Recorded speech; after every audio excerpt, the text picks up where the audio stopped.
RSA यानी राजकुमारी शिक्षा academy में आपका स्वागत है और मैं हूं राजन बारेटिया, आपका UPSC HPSC civil services exams का एजुकेटर। तो हम शुरू कर रहे हैं 20,000 क्वेश्चंस की सीरीज़।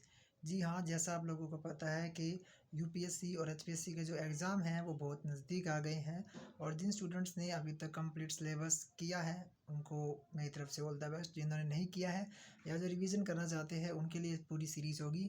इसमें मैं ज़्यादा टाइम वेस्ट नहीं करूँगा आपका और हम 20,000 क्वेश्चंस को कंप्लीट करेंगे एक्सप्लेनेशन के साथ में जितना जल्दी हो सके। कोशिश रहेगा कि 10 से 20 दिनों के अंदर या 15 से 20 दिनों के अंदर ही इस पूरी सीरीज़ को समाप्त किया जाए।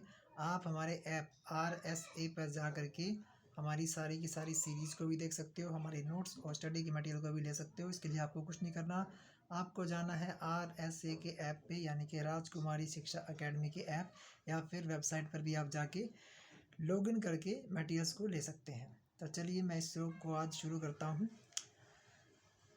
पहला क्वेश्चन क्या है आपके आगे, निम्नलिखित में से कौन सा वेद सबसे प्राचीन है? ऑप्शन क्या है, यजुर्वेद, ऋग्वेद, सामवेद, अथर्ववेद। संकेत है इसमें 1028 सूक्त है, तो आंसर क्या है? सही आंसर है बी, ऋग्वेद। ऋग्वेद सबसे प्राचीन वेद है।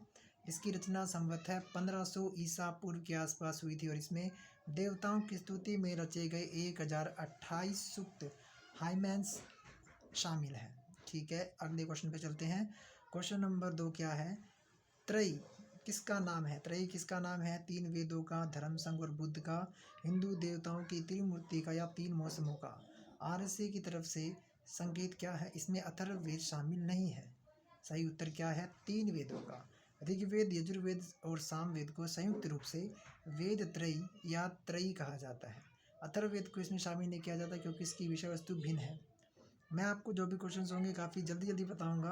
अगर आपको स्टडी मटेरियल्स पहले से चाहिए, एडवांस में चाहिए हैं, तो आप कमेंट सेक्शन में कमेंट कर दीजिए, मैं आपको लिंक प्रोवाइड कर दूंगा। उसके अलावा डिस्क्रिप्शन में भी आपको कुछ लिंक्स मिल जाएंगे।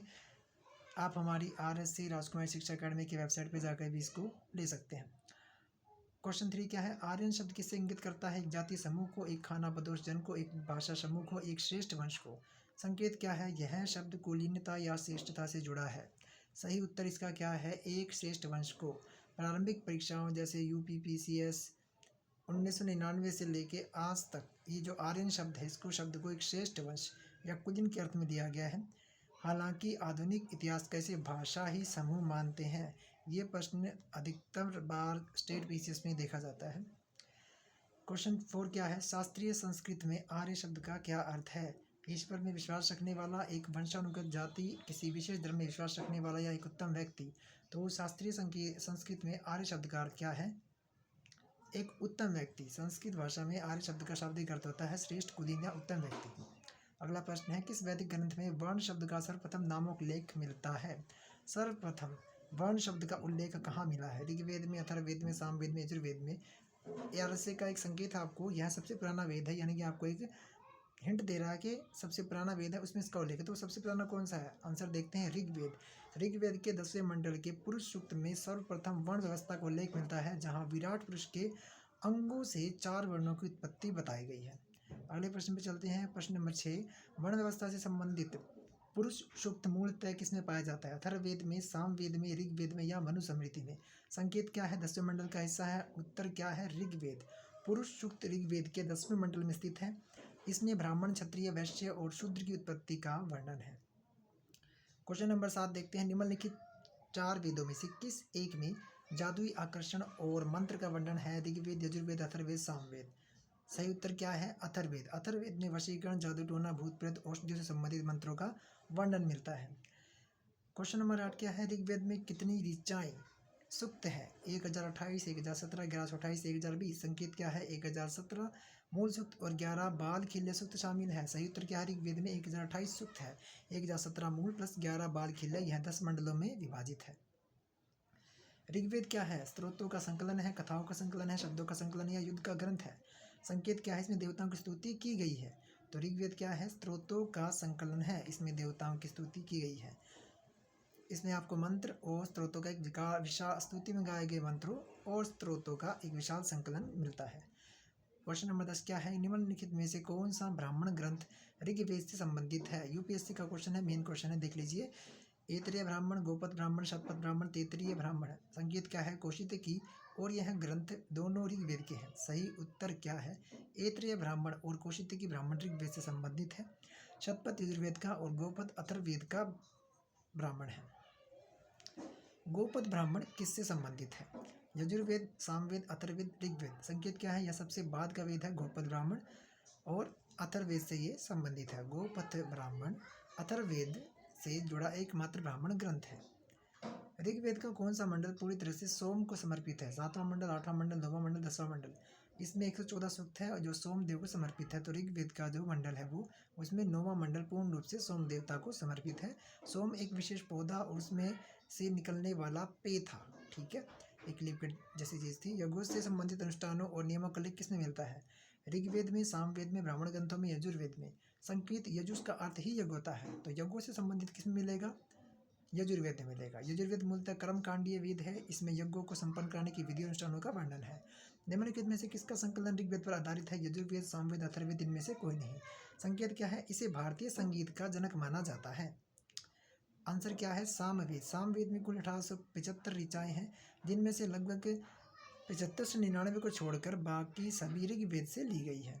अगला प्रश्न, भारत में लोहे के उपयोग का सबसे प्रारंभिक प्रमाण कहाँ मिला है, तक्षशिला, अतरंजी खेड़ा, कौशाम्बी, हस्तिनापुर। तो सही उत्तर क्या है, अतरंजी खेड़ा। अतरंजी खेड़ा एटा जिला उत्तर प्रदेश से लगभग 1000 ईसा पूर्व के लोहे के प्रयोग के साक्ष्य मिले हैं। उपनिषद किस विषय पर आधारित पुस्तकें हैं, धर्म, योग, विधि, दर्शन। संकेत क्या है, इसमें आत्मा परमात्मा की चर्चा है। उत्तर क्या है, दर्शन। उपनिषद जो है भारतीय दर्शन के मुख्य स्रोत है, इन्हें वेदांत भी कहा जाता है। किस वैदिक साहित्य में मोक्ष की चर्चा मिलती है, ऋग्वेद, परवर्ती संहिताएं, ब्राह्मण, उपनिषद। संकेत क्या है, वेदों के अंतिम भाग। तो उत्तर क्या है, उपनिषद। मोक्ष शब्द और इसकी अवधारणा की स्पष्ट चर्चा पहली बार उपनिषदों में, विशेषकर श्वेताश्वर उपनिषद में मिलती है। अगला प्रश्न क्या है, नचिकेता यम के बीच प्रसिद्ध संवाद का उल्लेख किसमें है, बृहदारण्यक उपनिषद, छांदोग्य उपनिषद, कठोपनिषद या केन उपनिषद। संकेत क्या है, इसमें यम ने नचिकेता को आत्मा का ज्ञान दिया था। सही उत्तर क्या है, कठोपनिषद। इसका सही उत्तर है, कठोपनिषद में नचिकेता और यमराज के संवाद का वर्णन है, जिसमें मृत्यु और आत्मा के रहस्य पर चर्चा की गई है। क्वेश्चन नंबर 19 क्या है, उपनिषद काल के राजा अश्वपति कहाँ के शासक थे, काशी, के पांचाल, विदेह। संकेत क्या है, यह राज्य गांधार के पास था। के राजा अश्वपति के देश के शासक थे और वे दार्शनिक राजा थे। वैदिक साहित्य का सही क्रम कौन सा है, वैदिक संहिताएं, ब्राह्मण, आरण्यक, उपनिषद। 4 ऑप्शन है, यहाँ पर देख लीजिए। संकेत क्या है, उपनिषद, वेदांत अंत में आते हैं। सही उत्तर क्या है, वैदिक संहिताएं, ब्राह्मण, आरण्यक और उपनिषद। सही क्रम ये है, ठीक है। अगले प्रश्न पे चलते हैं। आरंभिक वैदिक साहित्य में सर्वाधिक वर्णित नदी कौन सी है, सिंधु, शतुद्री, सरस्वती, गंगा। इसे इंडस भी कहा जाता है। तो सही उत्तर क्या है, सिंधु। ऋग्वेद में सिंधु नदी का उल्लेख सबसे अधिक बार हुआ है, क्योंकि आर्यों के आर्थिक जीवन में महत्वपूर्ण थी। वैदिक नदी अस्किनी की पहचान किस नदी से की जाती है, व्यास, रावी, चेनाब, झेलम। तो इसका सही उत्तर क्या है, अस्किनी को चेनाब से भी संबंधित किया जाता है। अस्किनी का आधुनिक नाम चेनाब है। ऋग्वेद में उल्लिखित कौन सी नदी अफगानिस्तान के साथ आर्यों के संबंध का संकेत देती है, अस्किनी, पुरुषणी, कुभा, क्रमु, विपाशा या शतुद्री। क्वेश्चन देखिए, ऋग्वेद में लिखित कौन सी नदी अफगानिस्तान के साथ आर्यों का संबंध का संकेत देती है, कुभा और क्रमु। कुभा काबुल में, क्रमु, कुर्रम, गोमती, गोमल और सुवास्तु सवात नदियाँ अफगानिस्तान में बहती है। ये 1, 2, 3, 4 चारों नदियाँ अफगानिस्तान में बहती है। निम्नलिखित में से कौन सी प्रथा उत्तर वैदिक काल में प्रचलित हुई, धर्म, अर्थ, काम, मोक्ष, ब्राह्मण, क्षत्रिय, वैश्य, शूद्र, ब्रह्मचार्य, गृहस्थ, वानप्रस्थ, संन्यास, इंद्र, सूर्य, रुद्र, मरुत। संकेत जीवन के 4 चरण हैं। सही उत्तर क्या है, ब्रह्मचार्य, गृहस्थ, वानप्रस्थ और संन्यास। 4 आश्रमों ब्रह्मचार्य, गृहस्थ, वानप्रस्थ और संन्यास की अवधारणा उत्तर वैदिक काल विशेषकर जाबालोपनिषद में स्पष्ट रूप से स्थापित हुई। अगला प्रश्न, क्वेश्चन नंबर 25। निम्नलिखित वैदिक देवताओं में से उनका पुरोहित माना जाता था, अग्नि, बृहस्पति, धौस, इंद्र। पुरोहित किसे माना जाता था, बृहस्पति को। बृहस्पति को वैदिक देवताओं का पुरोहित या गुरु माना जाता था। निम्नलिखित में से वह ब्रह्मवादिनी कौन थी जिसने वेदों के कुछ मंत्रों की रचना की थी, लोपामुद्रा, गार्गी, लीलावती, सावित्री। सही उत्तर है लोपामुद्रा। लोपामुद्रा, विश्ववारा, सिकता, निवावरी और घोषा जैसी विदुषी महिलाओं ने ऋग्वेद के मंत्रों की रचना की थी। क्वेश्चन नंबर 27 देखते हैं। ऋग्वेद काल में निषक शब्द आभूषण के लिए प्रयुक्त होता था, लेकिन बाद में के काल में इसका उपयोग किसके लिए हुआ? शस्त्र के लिए, कृषि उपकरण के लिए, लिपि के लिए, सिक्का के लिए। तो सही उत्तर क्या है इसका? सिक्का। ऋग्वेद में निष्क एक स्वर्ण आभूषण गले का हार था, जो बाद में व्यापार और विनिमय के लिए एक सिक्के के रूप में प्रयोग किया जाने लगा। क्वेश्चन नंबर 28 की बात करते हैं। बोगाज कोई महत्वपूर्ण है क्योंकि यह मध्य एशिया और तिब्बत के बीच व्यापारिक केंद्र था। यहाँ मिले अभिलेखों में वैदिक देवी देवताओं का उल्लेख है। वेदों की मूल ग्रंथों की रचना यहाँ हुई थी। उपरोक्त में से कोई नहीं। संकेत क्या है इसमें? इंद्र, मित्र, वरुण और नासत्य का नाम है। सही उत्तर क्या है? बी। यहाँ मिले अभिलेखों में वैदिक देवी देवताओं का उल्लेख है। ठीक है। 1400 ईसा पूर्व के बोगाज कोई एशिया माइनर तुर्क के अभिलेख में 4 वैदिक देवताओं इंद्र, मित्र, वरुण और नासत्य का उल्लेख मिलता है। अगले प्रश्न पर चलते हैं। Question number 29। निम्नलिखित में से किसने आर्यों के मूल निवास स्थान ओरिजिनल होमलैंड के बारे में लिखा था? शंकराचार्य, एनी बेसेंट, विवेकानंद या बाल गंगाधर तिलक? तो सही उत्तर क्या है? बाल गंगाधर तिलक। बाल गंगाधर तिलक ने अपनी पुस्तक the Arctic home in the Vedas में आर्यों का मूल स्थान उत्तरी ध्रुव आर्कटिक रीजन बताया था। जिस ग्रंथ में पुरुष मेद का उल्लेख हुआ है वह क्या है? कृष्ण यजुर्वेद, शुक्ल यजुर्वेद, शतपथ ब्राह्मण, पंचविश ब्राह्मण? तो सही उत्तर क्या है? शतपथ ब्राह्मण। शतपथ ब्राह्मण शुक्ल यजुर्वेद से संबंध में पुरुष मेद यज्ञ का उल्लेख मिलता है। अगला प्रश्न है। शतपथ ब्राह्मण में उल्लिखित राजा विद्येद माधव से संबंधित ऋषि कौन थे? ऋषि भारद्वाज, ऋषि वशिष्ठ, ऋषि विश्वामित्र, ऋषि गौतम राहुगण?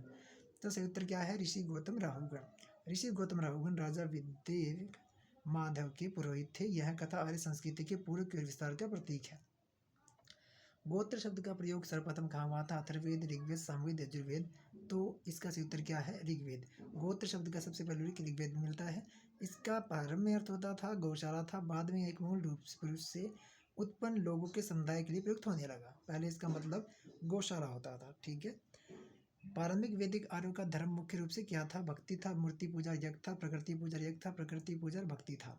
संकेत क्या है? प्राकृतिक शक्तियों का मानवीकरण करके पूछते थे। सही उत्तर क्या है? प्रकृति पूजा और यज्ञ। ऋग्वैदिक आर्य मुख्यतः प्राकृतिक शक्तियों इंद्र, अग्नि, वरुण आदि की पूजा करते थे और उन्हें प्रसन्न करने के लिए यज्ञ बलि करते थे। मूर्ति पूजा का प्रचलन नहीं था। अगले प्रश्न में चलते हैं। प्रसिद्ध 10 राजाओं का युद्ध किस नदी के तट पर लड़ा गया था? गंगा, ब्रह्मपुत्र, कावेरी, परुषणी? सही उत्तर क्या है? परुषणी। दाश राग युद्ध 10 राजाओं का जो युद्ध था परुषणी रावी नदी के तट पर लड़ा गया था, जिसमें भरत वंश के राजा सुदास ने 10 राजाओं के संघ को हराया था। अगले प्रश्न में चलते हैं। ऋग्वेद में किस नदी को मातेतमा, देवीतमा और नदीतमा कहा गया है? सिंधु, सरस्वती, वितस्ता, यमुना? सही उत्तर क्या है? सरस्वती। सरस्वती नदी को ऋग्वेद में सबसे पवित्र नदी माना गया है और उसे नदीतमा नदियों में श्रेष्ठ की उपाधि दी गई है। उस जनजाति का नाम बताइए जो ऋग्वेद पार्यों के पंचजन से संबंधित नहीं है। यदुपुरु, तुर्वश, कीकट? सही उत्तर क्या है? कीकट। ऋग्वेदिक पंचजन में यदुपुरु, तुर्वश, अनु और द्रुहयु शामिल थे। कीकट का उल्लेख ऋग्वेद में अनार्य या भिन्न समूह के रूप में मिलता है। ऋग्वेद में उल्लिखित शब्द यव किस कृषि उत्पाद के लिए प्रयुक्त होता है? जौ, चना, चावल या गेहूँ? यव। यव का मतलब है जौ। ऋग्वेद में यव शब्द का प्रयोग जौ के लिए किया गया है। वैदिक काल में प्रचलित शासन प्रणाली कैसी थी? निरंकुश थी, लोकतांत्रिक थी, गणतंत्र थी, वंशानुगत थी, राजतंत्र थी? संकेत क्या? राजा का बेटा राजा बनता था। तो वैदिक काल के अंदर वंशानुगत राजतंत्र था। मुख्य रूप से वंशानुगत राजतंत्र प्रणाली प्रचलित थी, लेकिन राजा पर सभा और समिति का नियंत्रण होता था। ऋग्वैदिक जनजाति सभा जो न्यायिक कार्यों से जुड़ी थी। सभा, समिति, विधात या सभ्य? सही उत्तर क्या है? सभा। सभा कुलीन और वृद्ध जनों की संस्था थी जो राजा को सलाह देती थी और न्यायिक कार्यों में भी भाग लेती थी।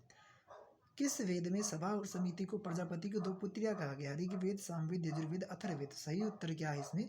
अथर्ववेद। अथर्ववेद में सभा और समिति को प्रजापति की 2 पुत्रियां कहा गया है, जो उनके महत्व को दर्शाता है। ऋग्वेद में सर्वाधिक संख्या में मंत्र सूक्त किसे समर्पित है? अग्नि को, इंद्र को, रुद्र को, विष्णु को? संकेत इन्हें पुरंदर किलों को तोड़ने वाला भी कहा जाता है। इंद्र को कहा गया है। इंद्र ऋग्वेद में सबसे अधिक 250 सूक्त इंद्र को समर्पित है। उसके बाद अग्नि के लिए 200 सूक्त है। किसमें? ऋग्वेद में। निम्नलिखित में से किससे ऋग्वेद में युद्ध का देवता माना जाता है? अग्नि, इंद्र, सूर्य, वरुण? सही उत्तर क्या है? इंद्र को। इंद्र को युद्ध का देवता और वर्षा का देवता माना जाता था। प्रसिद्ध गायत्री मंत्र किस पुस्तक में मिलता है? उपनिषद, भगवद गीता, ऋग्वेद, यजुर्वेद? संकेत है यह तीसरे मंडल में है। सही उत्तर क्या है? ऋग्वेद। गायत्री मंत्र ऋग्वेद के तीसरे मंडल में मिलता है और यह सूर्य देवता सवित्र को समर्पित है। अगले प्रश्न पे आते हैं, गायत्री मंत्र की रचना किसने की थी? वशिष्ठ, विश्वामित्र, इंद्र, परीक्षित। संकेत, इन्होंने ऋग्वेद का 3रा मंडल लिखा था। तो सही उत्तर क्या है? विश्वामित्र। महर्षि विश्वामित्र ने गायत्री मंत्र की रचना की थी। पुराणों की संख्या कितनी है? 16, 18, 19, 21। संकेत क्या मतलब से पुराण सबसे पुराना है? तो 18 इसमें संख्या है। पुराणों की कुल संख्या 18 है। इनमें सर्ग, प्रतिसर्ग, वंश, मनवंतर आदि विषयों का वर्णन होता है। श्रीमद् भगवद गीता मूल रूप से किस भाषा में लिखी गई थी? संस्कृत, उर्दू, पाली या हिंदी? संकेत का यह महाभारत का हिस्सा है। संस्कृत में लिखी गई थी। श्रीमद् भगवद गीता मूल रूप से संस्कृत भाषा में लिखी गई है। यह महाभारत के भीष्म पर्व का हिस्सा है। अगले प्रश्न पे चलते हैं। मूल रूप से महाभारत को किस नाम से जाना जाता था? वृत्त कथा, ब्राह्मण, वृत्त संहिता, जय संहिता। संकेत है जब इसमें 8800 श्लोक थे। सही उत्तर क्या है? जय संहिता। महाभारत का प्रारंभिक नाम जय संहिता था। बाद में श्लोकों की संख्या बढ़ने पर इसे भारत और फिर महाभारत कहा गया। सत्यमेव जयते शब्द कहाँ से लिया गया? मनुस्मृति, भगवद गीता, ऋग्वेद, मुंडकोपनिषद। संकेत क्या है? यह भारत के राज चिन्ह पर अंकित है। सही उत्तर क्या है? मुंडकोपनिषद। मुंडकोपनिषद से सत्यमेव जयते, सत्य की जीत होती है, मुंडकोपनिषद से लिया गया है। अगला प्रश्न है, तमसोमा ज्योतिर्गमय कथन मूल रूप से किसने उल्लेखित है? यह आपने कई बार सुना होगा, उपनिषदों में, महाकाव्यों, पुराणों में, षड दर्शन में। संकेत क्या है? यह बृहदारण्यक से लिया गया है। तो उत्तर भी ऐसा ही कुछ होगा। उपनिषदों में है तमसोमा ज्योतिर्गमय अंधकार से प्रकाश की ओर, और बृहदारण्यक उपनिषद का एक मंत्र है ये। सत्य काम जाबाल की कथा जो अनब्याही माँ होने के लांछन को चुनौती देती है, किसने वर्णित है? जाबाल उपनिषद, प्रश्नोपनिषद, छांदोग्य उपनिषद, कठोपनिषद। सही उत्तर क्या है इसका? छांदोग्य उपनिषद। यह कथा छांदोग्य उपनिषद में है। सत्यकाम अपनी माता के नाम पर जाबाल कहलाए। तो यहाँ पे आपके 50 क्वेश्चन जो है मैंने आपको अभी एक वैदिक काल के आपको बताए हैं। इसके अलावा हिस्ट्री के सभी चैप्टर्स के क्वेश्चंस आपको कराए जाएंगे। सभी चैप्टर्स की थ्योरीज आपको, थ्योरी के भी क्वेश्चंस थ्योरी के हिसाब से आपको बताए जाएंगे, बिना एमसीक्यूज के हिसाब से भी, और एमसीक्यूज में भी आपको बताए जाएंगे। उसके अलावा जियोग्राफी है, या वर्ल्ड की कोई हिस्ट्री है, या वर्ल्ड की जियोग्राफी है, या कोई भी साइंस का टॉपिक है, या करंट अफेयर्स है, वो सब भी आपको इसमें कवर कराया जाएगा। इसलिए आप चैनल को सब्सक्राइब कीजिए। और आपको ये मटेरियल्स अगर चाहिए हैं तो आप कमेंट कीजिए, डिस्क्रिप्शन में आपको लिंक मिल जाएगा। उसके अलावा आप आरएसए की वेबसाइट पर जाकर भी इन मटेरियल्स को ले सकते हैं। अगर कोई इशू आता है तो आप हमसे कॉन्टैक्ट भी कर सकते हैं। अगली वीडियो के लिए वेट कीजिए। मैं 50 या 100 क्वेश्चंस आपको एक बार में बताऊंगा, और वीडियो का कोई टाइम नहीं होगा क्योंकि अभी टाइम बहुत कम है एचपीएससी और यूपीएससी के एग्ज़ाम के लिए। तो वीडियो का कोई टाइम नहीं होगा, किसी भी टाइम वीडियो आ सकता है। वैसे मेरा कोशिश रहेगा कि फ़िक्स टाइम पर रहे, या लेकिन एक पॉसिबिलिटी नहीं हो सकती ना कि जैसे अगर मैं रात के 8 बजे या सुबह के 8 बजे वीडियो डालता हूँ तो एक बार में आपको 10 वीडियो मिले, ऐसा पॉसिबल होना थोड़ा मुश्किल है। लेकिन आपको डे वाइज लगातार वीडियोस का मटेरियल्स और स्टडी मटेरियल मिलता रहेगा। ठीक है, तो मेरी तरफ से आपको ऑल द बेस्ट है। अगर आपको सही लगे या आप कुछ चेंजेस चाहते हो तो मुझे आप कमेंट कीजिएगा। Thank you.